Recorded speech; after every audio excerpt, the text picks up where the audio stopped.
Let's run through a few quick examples from the textbook exercises where we are given a few graphs. It's just a selection of them. And we are asked to trace or copy the graph of the given function f, assume that the axes have equal scales, then use the method of example 1 to sketch the graph of f prime below it. So we have these three graphs here in exercises 6, 8, and 10 of functions that we'll call f, and for each function we want to sketch a graph of the corresponding derivative f prime. So let's look through this. We see here, starting with number 6, what I like to do is look for the most distinct characteristics first, and when we're talking about derivatives, the easiest things to identify are where we have a horizontal tangent line, right?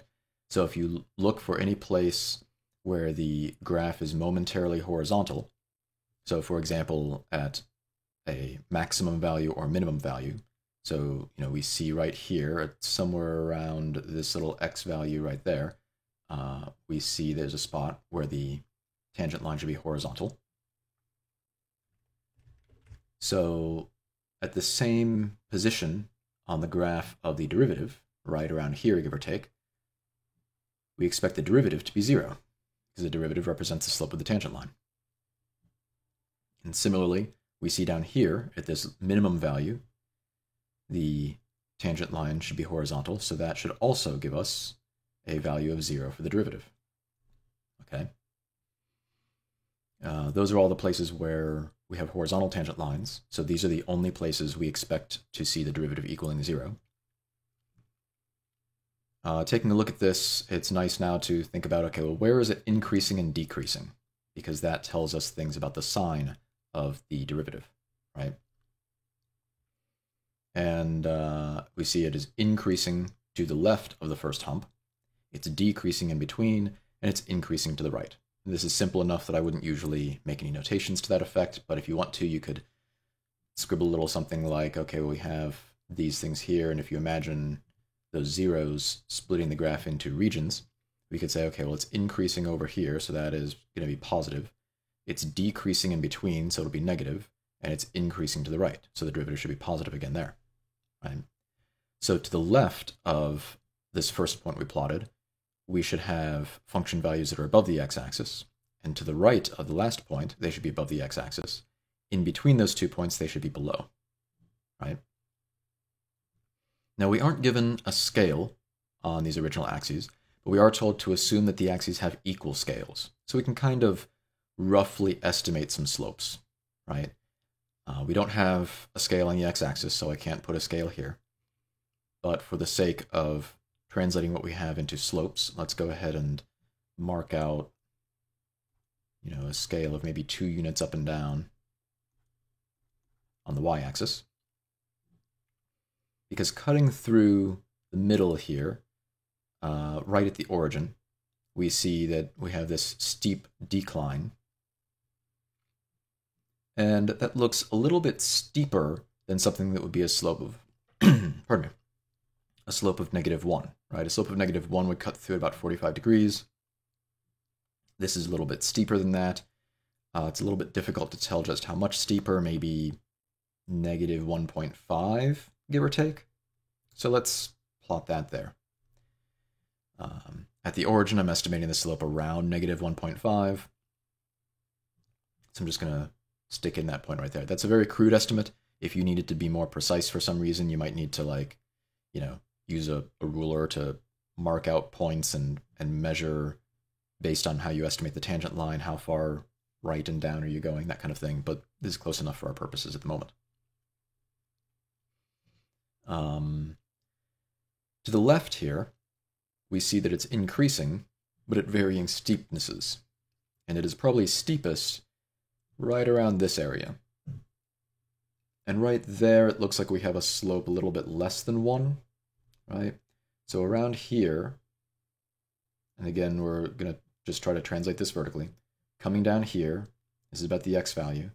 The slope looks a little less than 1, so let's just put a dot about there, give or take. Okay.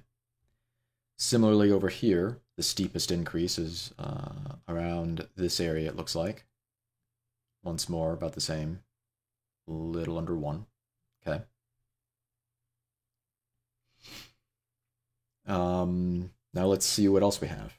This kind of gives us a pretty good framework. If you want to make some more estimates, we could do that. If we look all the way to the left, we see that it is increasing. The function f is increasing, but only very slowly.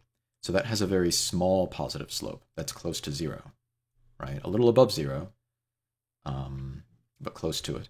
Similarly, at the right end, once more, it is still increasing, but very slowly. So again, we would have a very small positive slope just above 0, right?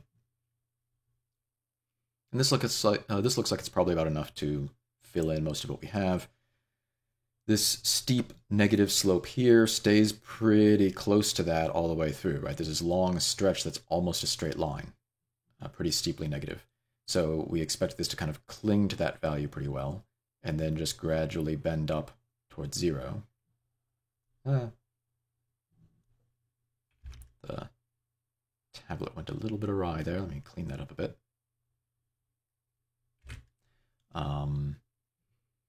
And then coming out of that, it pretty quickly levels off to this maximum steepness and then declines approaching 0, right? Going up something like this, and then down that way. Okay. So taking a moment to look at this, translating between the function f and its derivative f prime, we see that it starts off increasing but slightly, so we have a small positive derivative. It increases, it's getting steeper and steeper increasing, so the derivative is becoming more and more positive until it reaches a peak and then kind of levels out. It becomes less and less steep, eventually reaching 0, and our derivative equals 0 there. Now it kind of tips over into the negative. We have negative slopes. So all through here we have negative slopes reaching the steepest negative slope on the y-axis. And then it again starts to level out. That means that the slope here is still negative, but increasing until it reaches the 0 here. Continues to increase because now it turns positive. Gets the steepest positive value around here, and then again starts tapering off, so it is less and less positive, tapering off towards 0.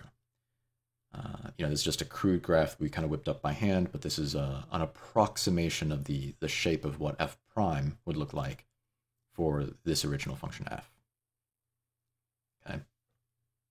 Let's do a couple more of these quickly. Again, starting off at where things look horizontal. Here it looks like, actually at the far left, that might be a horizontal tangent line. It might level out there. So let's say that's 0.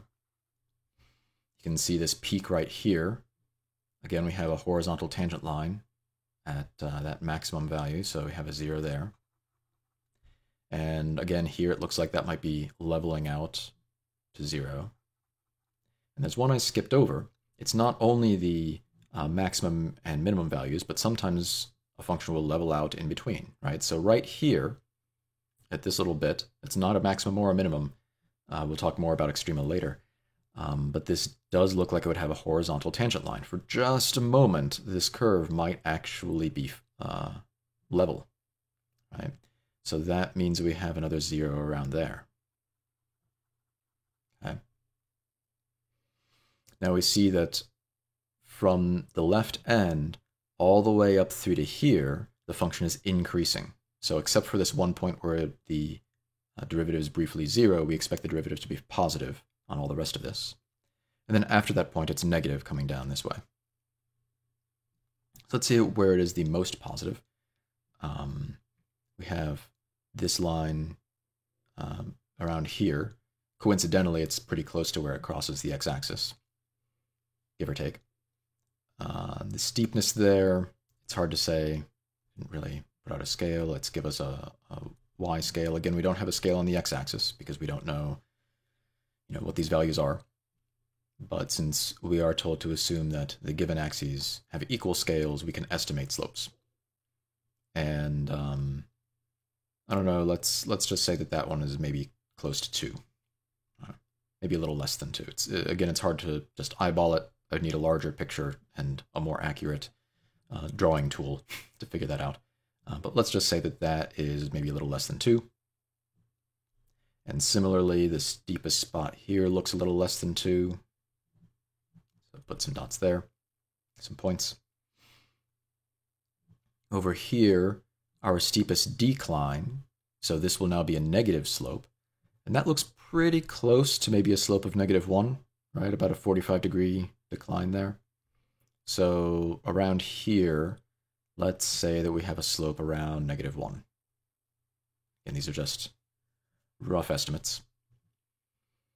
So yeah, we start off with a slope near 0, and then it steadily increases. And I'm just saying slope as if the curve has a slope. Technically, the curve does not have a slope, but it's cumbersome to say slope of the tangent line every single time. So whenever I talk about the slope of a curve, imagine that what I mean is, if we pick a point there and think about the tangent line, what is the slope of that tangent line? That's what I'm talking about. So it starts off with a slope of 0, and it's increasing to this maximum. So we have something coming up, and it kind of stays near that value for a while, and then kind of levels off, kind of swoops down here, kind of levels off, and then back up, and then back, coming through here, down to there, it's steepest rate of descent, so it'll be the most negative slope, and then coming back up to the 0. So we have this kind of wiggling coming on here. This is a little bit wigglier than it should be. Again, limitations of my drawing tools, but hopefully you get the the rough general idea. Finally, number 10. This is a bit of a weird one that we have. Starting at where we have a horizontal tangent line, well, we see that there's this horizontal segment right here, right? So from about here to there, that was supposed to be an open dot. Let me make that a little bit bigger.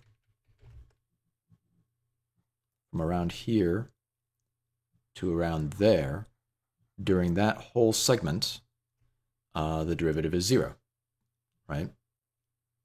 We've got a horizontal line, so of course the tangent is horizontal. Similarly, from around here to here, we have a 0 derivative in between. Okay. Looking at the steepness of these lines, I'm not sure. I'm just for the sake of convenience, let's just call that a slope of 2. Again, I'd have to break it down more accurately to be certain, but let's just estimate these. So we see that between this point, right around here, this x value here, and where we had this value, the slope is constant, right? That looks like a straight line. And I called that a slope of 2. So that is from about here to about here, we have a slope of 2. But from here to here, it looks like the slope is around -2. So that is from about there to about there, we have a slope of -2. Coming back and doing this on these others, we have, that's positive, so we want to come up. We have from about here to here, we have a +2. I'm having difficulty drawing this clearly since my open circles need to be so big. But hopefully you can get the idea of what's happening there. We have a slope of -2 leading up to this.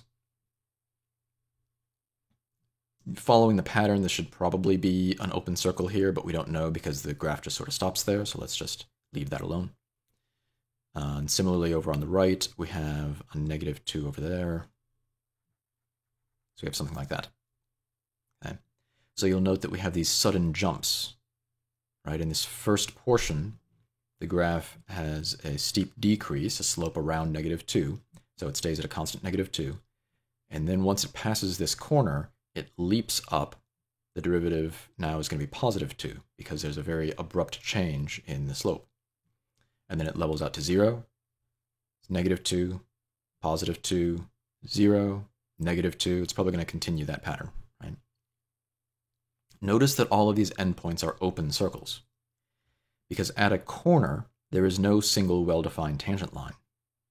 If you think of this geometrically, you could draw lots of extensions of this, right? Maybe you extend the line this way and say that the slope is -2, but you could also extend the line this way and say the slope is +2, right? Or you could imagine kind of, you can draw a line that way or a line that way. Like you can kind of imagine like rocking or pivoting, swiveling a tangent line around this point. There's no clearly defined slope there. And in fact, if you use the limit definition of the derivative and try to compute it, if you approximate this with a piecewise function, and you compute the limit from the left, you'll get one value. You compute the limit from the right, you'll get a different value. Those disagree.